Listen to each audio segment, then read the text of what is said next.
Hi everyone. It's been a little while that I didn't record these.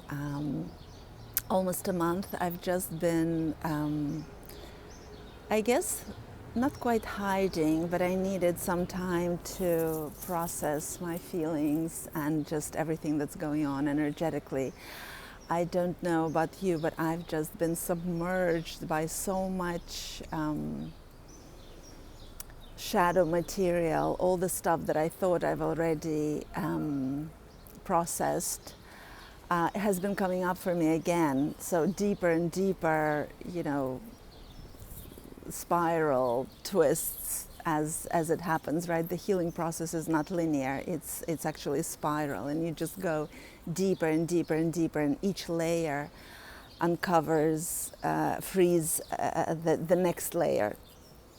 So today I wanted to talk about the fact that we're going through huge changes. It's really, I just feel it with all of my being. I'm not even sure exactly how to describe it, but I feel that we're really invited to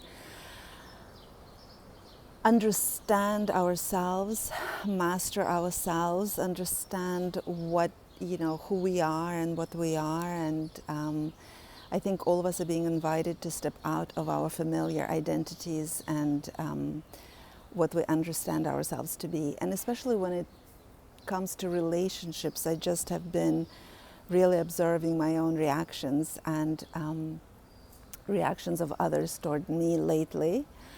And so much of what I notice in myself is a lot of suffering comes from thinking that things should be different than what they are, right? My partner is behaving in a way that annoys me or irritates me, or I believe that he should be something else, and that alone is what creates so much of my suffering. So what I do instead is, when I'm able to catch myself, which is what actually saves me, when I catch myself that I'm again on him and I'm like dissecting him and being in this delicious, nonsense producing soup of just like irritation against him, I realize that there is something that I'm not addressing in me. Whatever we cannot accept in other people is a part of us that we haven't been able to accept. Otherwise, we would just be neutral.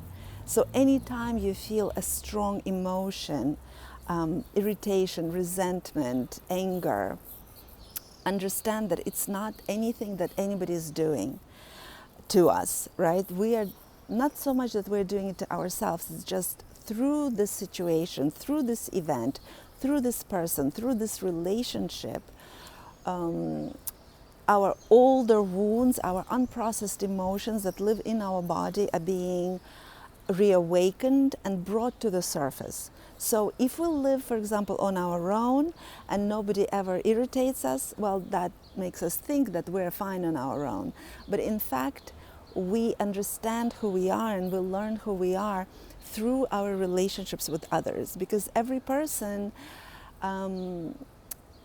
mirrors certain aspects of ourselves to us, because the way we understand who we are is through the feelings that are awakened through this interaction. So whatever we get angry about, whatever we resent, whatever we are irritated about in other people, look within, because they're just being themselves, right? Nobody's doing anything to us. That's another tendency we have, to blame them for doing this to us. Nobody's doing this to us. We're doing this to ourselves. They're just being themselves. What we're feeling is within our body.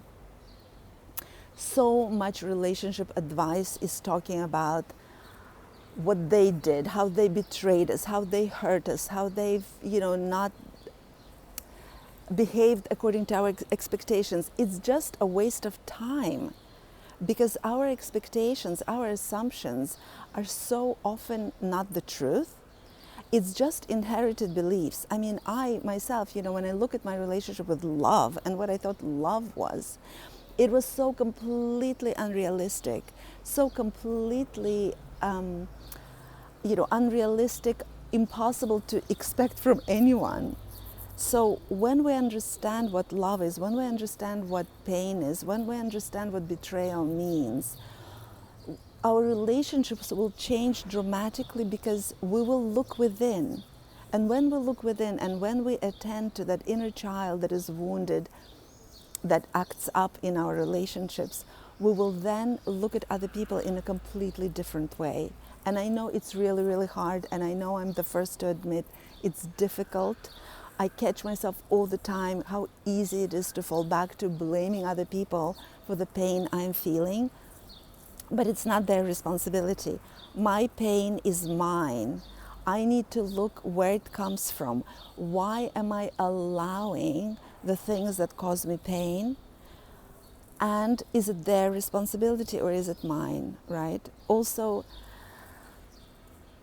it's really, really important for us to understand that every time we feel strongly, it's not to this moment. I've spoken about this so many times. Any strong emotion, any strong reaction is something that is reawakened from within, that's been suppressed, that has grown from the suppression. What we resist persists. It becomes stronger and stronger and stronger, and then it spills out when, during a conversation. So during conversation or an event or some kind of, whatever it is that we are currently experiencing. All of our suffering comes from the stories that we've created about what relationships should be, what life should be, what marriage should be, what love is supposed to be, what parenting is supposed to be. Lately, I have ridiculous conversations with my mother because I'm not making choices according to her 20th century ideas. And, I raise my children preparing them for the 21st century. And it's just, there's this constant conversation about what is a good mother and what is a bad mother. And there isn't really such a thing, right? What is a good mother? What is a good girl? What is a good wife? Good for whom? We keep on wanting other people to do something for us to feel better. My mother wants me to make decisions that she understands so that she feels better and she doesn't worry. And I'm just not going to, I can't make her feel differently because I need to live my life and make my decisions, and I need to allow my children to live their lives and make their decisions. It's not my job to keep my mom in happiness. In the same way with our relationships with partners. It's a little more complicated with partners because we're actually sharing life with them.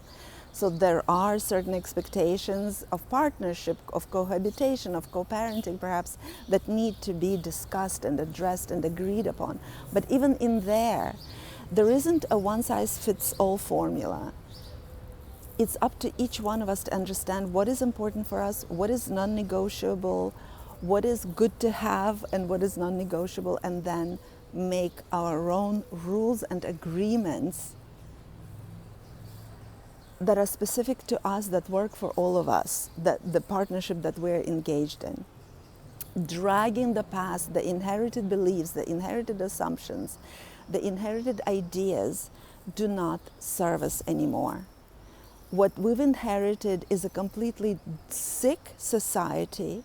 We've inherited abusive relationships. We've inherited love that is defined as pain and worry and ostracism and abandonment and abuse.